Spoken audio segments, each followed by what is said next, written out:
नमस्कार दगड़ियों, स्वागत है आपका एक बार फिर से हमारे YouTube चैनल पहाड़ी अनपैक्ड पर। आज हम दोबारा से निकल पड़े हैं नए साल के पहले दिन एक और खूबसूरत यात्रा पर। इस बार हमारा सफ़र है उत्तराखंड के बिसोई गांव में स्थित महाशु देवता मंदिर की ओर, एक ऐसा स्थान जो आस्था और प्राकृतिक सौंदर्य का अद्भुत मेल है। तो चलिए इस पवित्र और रोमांचक यात्रा की शुरुआत करते हैं। तो दगड़ियों, आज की हमारी यात्रा शुरू हो रही है देहरादून से। हमने चुना है विकास नगर वाला रास्ता।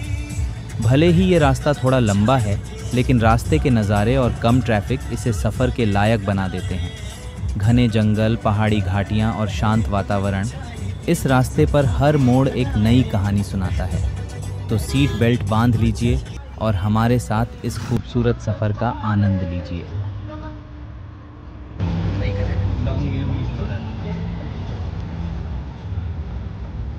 Wide angle sorry long view जानती हो आपको कितने सही पहाड़ लग रहे हैं। सोचो बर्फ से कवर हो जाते।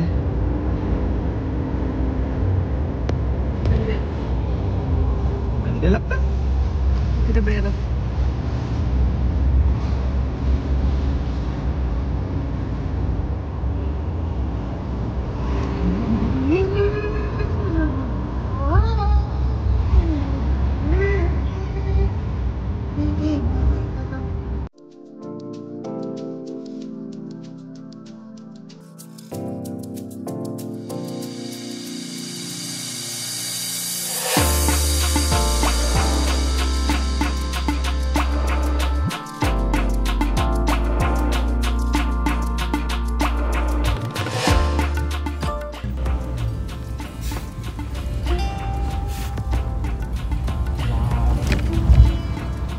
चाय है पीने की तो आप देख सकते हैं सामने का व्यू, बादलों से ढके हुए शहर और बर्फ से ढकी पहाड़ियों को निहारते हुए हम धीरे धीरे अपनी मंजिल की ओर बढ़ रहे हैं।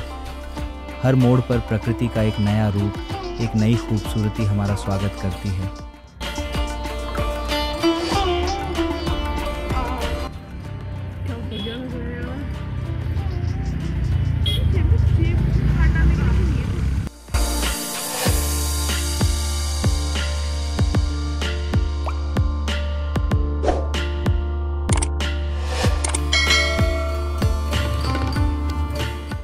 और आखिरकार वो पल आता है जब हमें पहली झलक मिलती है महाशु देवता मंदिर की। यह दिव्य दृश्य, ऊंचाई पर स्थित यह पवित्र स्थान मानो अपने आप में एक आशीर्वाद हो।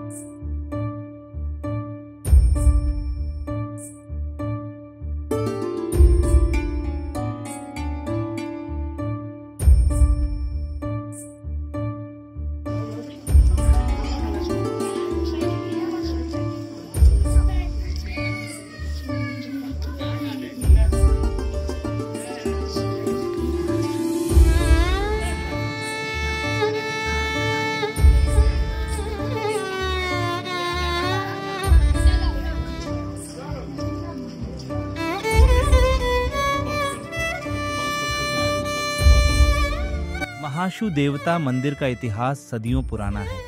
ऐसा माना जाता है कि यह मंदिर महाशु देवता के सम्मान में बनाया गया था, जो 4 भाइयों के रूप में पूजे जाते हैं: पवासी महाशु, बासिक महाशु, चालदा महाशु और बूठिया महाशु। इन देवताओं को भगवान शिव का रूप माना जाता है, जो इस क्षेत्र के लोगों के रक्षक और न्यायकर्ता हैं। मंदिर का निर्माण पारंपरिक पहाड़ी शैली में हुआ है, जिसमें लकड़ी और पत्थर का उपयोग किया गया है। यह शैली उत्तराखंड की प्राचीन वास्तुकला को दर्शाती है। यहाँ हर साल स्थानीय समुदायों और अन्य स्थानों से हजारों श्रद्धालु आते हैं। खास तौर पर जौनसार बावर और जौनपुर क्षेत्र के लोग इस मंदिर को अपना सांस्कृतिक और आध्यात्मिक केंद्र मानते हैं।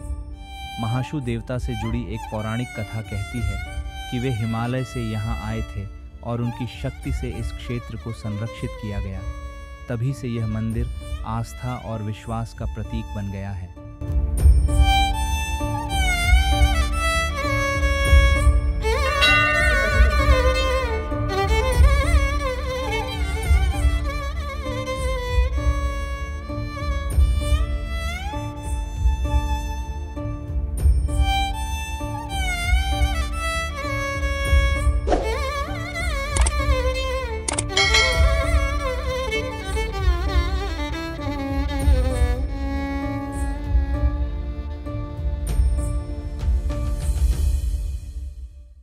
मंदिर में स्थित बावड़ी को विशेष रूप से पवित्र माना जाता है। ये बावड़ी आम लोगों के लिए सुलभ नहीं है, केवल पुजारी ही यहाँ से जल निकालते हैं। इस जल का उपयोग मंदिर में पूजा अर्चना और अनुष्ठानों के लिए किया जाता है। ऐसा माना जाता है कि इस बावड़ी का जल दिव्य शक्तियों से युक्त है। मंदिर के मंडप में आपको 2 बकरियां देखने को मिलेंगी, जो इस मंदिर की परंपरा और मान्यताओं का एक अनोखा हिस्सा है। यह बकरियां महाशु देवता को समर्पित हैं और इन्हें प्रतीकात्मक रूप से भगवान के सेवक माना जाता है। स्थानीय मान्यताओं के अनुसार ये बकरियां न्याय और बलिदान का प्रतीक हैं। ऐसा कहा जाता है कि महाशु देवता के दरबार में लाए गए विवादों और समस्याओं को हल करने के लिए इन बकरियों की उपस्थिति आवश्यक मानी जाती है। तो मारते हो या नहीं मारते हो? या सिंह को मारते हो? नहीं मारते। अपना इंट्रोडक्शन तो मंदिर आने वाले श्रद्धालुओं की सुविधा के लिए मंदिर परिसर में एक धर्मशाला उपलब्ध है। यह धर्मशाला उन सभी भक्तों के लिए है जो दूर दूर से इस पवित्र स्थान पर दर्शन करने आते हैं। यहाँ ठहरने की व्यवस्था पूरी तरह से निःशुल्क है, जो इस मंदिर की सेवा और परोपकार की भावना को दर्शाती है।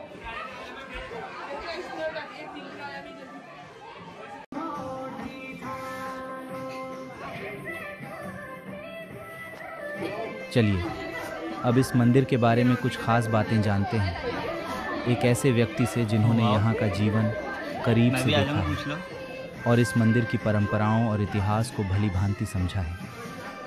इस वीडियो में दिखाई गई कुछ झलकियाँ और जानकारी मैंने अन्य स्रोतों और वीडियो से प्राप्त की है, ताकि महाशु देवता मंदिर के बारे में आपको अधिक से अधिक जानकारी दी जा सके। ये मंदिर यहाँ से 2 किलोमीटर आगे है, गांव है एक, वहाँ ये पैदा हुआ। वहाँ जो औरतें नहीं होती उस समय, बुढ़ी औरतें होती थी, वो डंगरों चुगाने के लिए आई। वहाँ पानी है एक बगल में, उसके ऊपर वहाँ एक सांप था, उसके ऊपर सोने का ये था रखा हुआ सिर पे। अब रोज आती थी वो वहाँ डंगरों लेके, वो वहीं खड़ा था। अब जो औरतें ऊपर टाला बोलते थे पहले सिर पे, वो डाल दिया वो सांप के ऊपर। वो सांप तो अलप हो गया, वो सोने वाला छतर मिल गया। उसने उसे उठाया, ले गई घर। पंडित थी वो भी। उसने कहा पंडित अपने मालिक को कि भाई मुझे वहाँ ऐसी इस तरह बात हुई। अब उसने जो उसकी किताब थी पंडितों की, उसमें रख दिया उसको। वो कुछ दिन तो रहा उसमें, बाद में वो उसमें कुछ सब उसमें कर दिया, वो जो पागल लोग कुछ ये हो गया। क्यों रहना था उसने वहाँ, तो देवता था। उन्होंने पहले यहाँ माली होते हैं, उन्होंने उनसे पूछा भाई इसी तरह बात है। उन्होंने कहा कि देवता है, ये शिफ्ट होना चाहता है। बोले जी महाराज करो, बोले तो। फिर उसने कहा कि ये गांव है, इस गांव को बोला, वहाँ जाना चाह रहा। ये चिंटियाँ नहीं होती, चिंटी होती है, घेरा डाल दिया। यहाँ खेत था एक बहुत बड़ा, घेरा कर दिया उन्होंने, चिंटियों ने। इसमें अरबी लगी हुई थी उस समय। फिर यहाँ 15 गांव उनकी मीटिंग बैठी, वो अरबी काटी कूटी, यहाँ फिर मंदिर बना दिए। मंदिर बनाया तो उसमें उसको पूजन में रख दिया। यहाँ पे कौन से वाले महाराज हैं? 4 भाई हैं। ये 4 भाई मासू।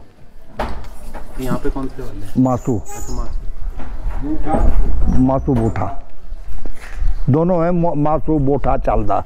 अच्छा, चालदा भी है, दोनों मंदिर बने हुए, एक चालदे का एक बोटे का है। अगल बगल पे 2। हाँ हाँ। फिर चलो पूज्य हो, जब फिर वहाँ से पानी लाते था पूजने के लिए। वो यहाँ जो पुजारी था वो बूढ़ा हो गया बेचारा, बहुत बूढ़ा। वहाँ नहाने के लिए वहाँ जाना पड़ता, चाहे बर्फ़ पड़ी हो चाहे कुछ भी हो, जाना ही जाना था वहाँ नहाने के लिए। उसने एक दिन जला गया, बूढ़ा था बेचारा, इधर को भी आया। और वहाँ उस समय टट्टी भी रास्तों में पड़ी होती थी, उसमें गिर गया। उसने कहा कि मैं बूढ़ा मर जाऊंगा, अपना ये कराओ देवता महाराज को, तू वहीं पानी निकाल दे अगर तेरे अंदर सत्य है।